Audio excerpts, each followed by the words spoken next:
అయితే మొత్తం మీద కృష్ణారావుని కాళ్ళ బేరాన్ని తీసుకొచ్చావు అనమాట. మరి ఈ రాధంటే ఏమనుకున్నావే? నేను ఒక్కసారి అలా సత్యభామ పోజులో మంచం మీద పడుకునేటప్పటికే ఆహాహా కృష్ణ షేపులో ఆయన నా కాళ్ళ దగ్గరికి వచ్చారు. పాపం అప్పుడు ఆయన చూస్తే భలే జాదేసింది. చూసావా మొదల కల్లా నా ప్లాన్ ప్రకారం నడుచుకోబట్టే ఆ కృష్ణారావుని ఇంత తొందరగా ప్రేమలో దించగలిగాం కనుక ఈ బావగారికి ఈ మరదల పిల్ల చిన్న పాట ఇచ్చుకోవాలి. అబ్బో ఇవన్నీ మీ తెలివితేటలేనట్టు పెద్ద బడాయిపోతున్నారు. అసలు ఈ ప్లాన్ చెప్పింది నేను కదా. అయితే మాత్రం ఆ తర్వాత నాటకం అంతా నేనే ఆడించింది. ఎంత సస్పెన్స్ మెయింటైన్ చేశాను, ఎంత అది ఎంత ఇది. ఆగిపోయావే చెప్పరా, చెప్పు. నీ నాటకంలో ఇంకా ఏం మిగిలిపోయిందో చెబితే అందులో నా పాత్ర ఏమిటో బాగా అర్థం చేసుకుని బాగా ప్రిపేర్ అవుతా. సారీ అవుతా సారీ. నేను ఈ ఊరు రాగానే పెద్ద ఆస్తులాగా పలకరించి మీ ఇంటికి తీసుకొచ్చింది ఈ నాటకం ఆడతాను కదా. మీరు కాస్త కోపం తగ్గించుకుంటే మేము ఈ నాటకం ఎందుకు ఆడామో మీకు అర్థం. మీరు ఎందుకు ఈ నాటకం ఆడారో నేను చెప్తాను. ఒక లక్షాధికారి కొడుకుని పైగా ఉద్యోగస్తుని నన్ను వల్ల వేసుకుంటే కానీ కట్నం లేకుండా ఈ పెళ్లి జరిపించేస్తాను ప్లాన్ చేశాను అంతేనా? మా మామయ్య రాత పెళ్లి కట్టడానికి బాధపడుతున్నాను. మూడో పెళ్లి వాడికి చేయకపోతే నేను విజయ వెళ్ళి ఒకటా రెండా ఇప్పటికి 20 సంబంధాలు వచ్చాయి. వచ్చిన ప్రతివాడు వేలకు వేలు కట్నాలు అడుగుతూ ఉంటే నేరస్తులా తలంచుకోమంటావా? అప్పు తీర్చకుండా కట్నం అడగకుండా రాతను పెళ్లి చేసుకుంటానన్న ఆ షావుకార్ని తప్పు పట్టమంటావా? నాన్న, నేను నీకంత బరువైపోతే నాకింత విషం ఇచ్చి చంపే, లేదా నాకు పెళ్లి చేయడం మానే. అంతేగాని నాకు పెళ్లి చేసి నీ బరువు దించుకుని నా జీవితాన్ని నాశనం చెయ్యొద్దు.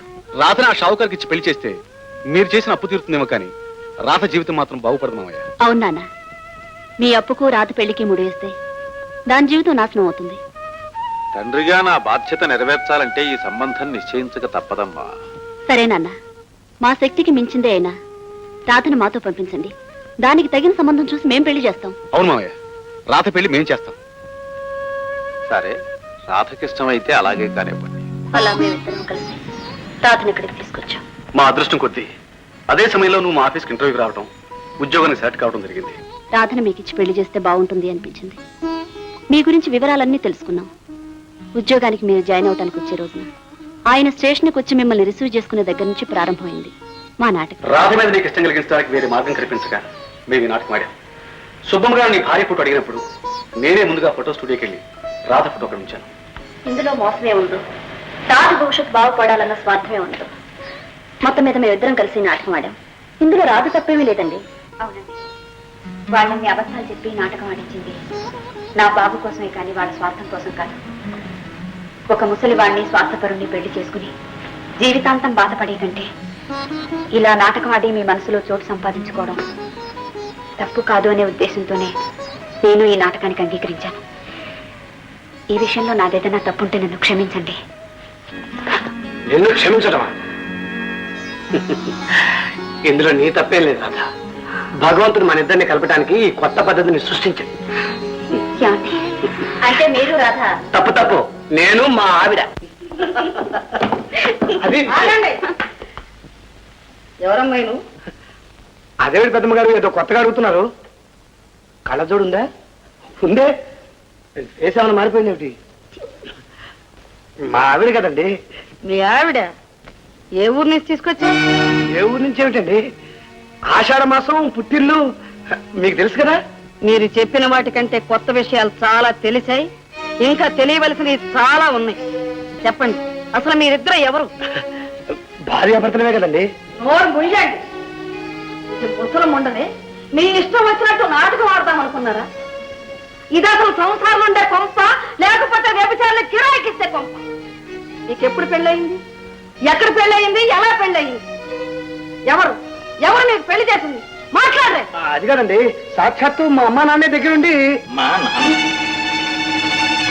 ఎవర్రా? ఏ అమ్మా నాన్న చేశారా నీకు పెళ్లి? మీరా నాన్నగారు? మీరెప్పుడు వచ్చారు? ఊరు కాని ఊరొచ్చి ఎవరికీ తెలియదు కదా నోటుకొచ్చిన అబద్ధాలన్నీ చెప్పేసి దేన్నో ఒక దాన్ని తీసుకొచ్చి కాపురం చేస్తే మాకు తెలియదు అనుకున్నావా? ఇందులో అబ్బాయి తప్పేం లేదు అన్నయ్య గారు. మొదట పెళ్లి కాని వాళ్ళకి ఇల్లు అద్దెకి ఇవ్వనని నేనే అన్నాను. దాంతో ఎవరితో ఫోటో తీసుకొచ్చి నన్ను మోసం చేద్దాం అనుకున్నాడు. ఆ విషయం ఈ పిల్లకి తెలిసింది. ఇతన్ని మోసం చేయడానికి వచ్చింది. మొదట్లో పాపం మీ అబ్బాయి నువ్వెవరో నాకు తెలియదు, నువ్వెవరో నాకు తెలియదు, నువ్వు వెళ్ళిపోను గోల పెడుతుంటే ఏదో ఆటలు పట్టిస్తున్నాళ్లే అనుకున్నా. అంతేగాని ఈ విషయం ముందే తెలిస్తే అప్పుడే దీనికి చీపిరి కడతో సమాధానం చెప్పి బయటికి పంపిస్తుండేదని. అన్నయ్య గారు ఇదంతా దీని తెలివితేటలే అయ్యుండదు. దీని వెనక ఖచ్చితంగా ఎవరో ఒకరు ఉండుంటారు. దీన్ని వెంటనే పోలీసులకు అప్పగించండి, విషయాలన్నీ బయటకు వస్తాయి. ఎందుకమ్మా పోలీస్ కంప్లైంట్ ఇచ్చి వాళ్ళు చుట్టూ తిరగాల్సిన కర్మ మనకేం పట్టింది? అది ఏమిటో, దాని తెలివితేటలు ఏమిటో, దాని వెనకాతలు ఎవరున్నారో తెలుసుకోవడానికి నా ఒక్కడిని చాలు, ఎవరు అక్కర్లేదు. పదరా పద అన్న ఇద్దరు రా, తప్పేం లేదు. నోరు ఇస్తావంటే కాళ్ళు చేతులు పెట్టి కారులో పడేస్తాను. పద ముందు. అదే విషయం ఏమిటో తెలుసుకోకుండా మీరు ఇంకా ఏమిటబ్బా దాన్ని వెనకేసుకొస్తావు? ఇప్పటికైనా దాని బారి నుంచి బయటపడుతున్నందుకు సంతోషించగా. ఇంకా కొన్నాళ్ళు ఇలాగే ఉంటే నిన్నేం చేస్తుందో ఆలోచించు. అది ఏం చేయడానికైనా సమర్థురాలు. పదరా పద. అన్న నేను చెప్పేది ఏమిటో కాస్త వినిపించుకుంటారా? ఏమండి, వాడేదో చెప్తానంటున్నాడు, కాస్త వినిపించుకోండి. నోరు పోయి ముందు ముందు. ఏమిటా ఏమిటా నువ్వు చెప్పేది? అసలు జరిగింది ఏమిటో చెప్తానన్నా, వింటావా? వినను వినమా వినను. ఈ ఇంట్లో దీని ముందు నువ్వేం చెప్పినా విను. నువ్వు చెప్పాలని ఏమంటే మన ఇంట్లో చెప్పు, అక్కడ వింటాను. పద. అది కాదన్నా, పదరా ముందు. రాదా ఇంకా నిలబడ్డావే? సిగ్గు శరం లేదు. నీలాంటి ఆడది ఒక్కతుంటే చాలు, మొత్తం ఆడజాతికే అవమానం. నీలాంటి ఆడది ఉన్న వీధిలో ఏ ఇల్లాలు కాపురం చేయదే. నీలాంటి ఆడదాని కారణంగా నాబోటి వాళ్ళు భవిష్యత్తులో కొత్తగా ఎవరైనా పెళ్లి చేస్తే ఇల్లు చచ్చినా అద్దెకివ్వదు. భార్య అనే పదం చాలా పవిత్రమైంది.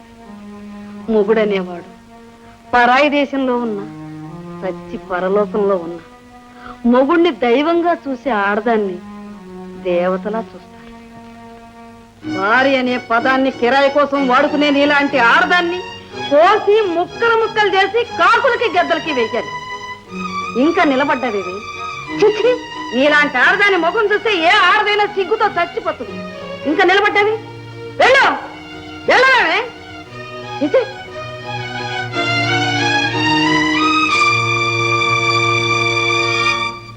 పెళ్లిగాని పిల్లవ కుర్రాడితో కాపురం చేశాక పురిటి సమయానికి పుట్టింటికి వస్తుందా? ఏం మాట్లాడ? అది కాదు నాన్న, అసలు విషయం ఏమిటంటే అంతా తెలుసుకున్నాకే ఇక్కడికి వచ్చానమ్మా. మిఠాయి కొట్టువాడు రుచి చూడ్డానికి చిన్న శాంపుల్ ఇచ్చినట్టు పెళ్లిగాని పిల్లని పరాయి కుర్రాడి దగ్గరికి పంపించి కొంతకాలం కాపురం చేశాకే నీ ఇష్టాలు చెప్పు బాబు అని శాంపుల్ గా సంసారం చేస్తున్నారా? మేము చేసిన తప్పే కావచ్చు, కానీ మా ఫ్రెండ్ మన రాధను తప్పకుండా పెళ్లి చేసుకుంటాడు.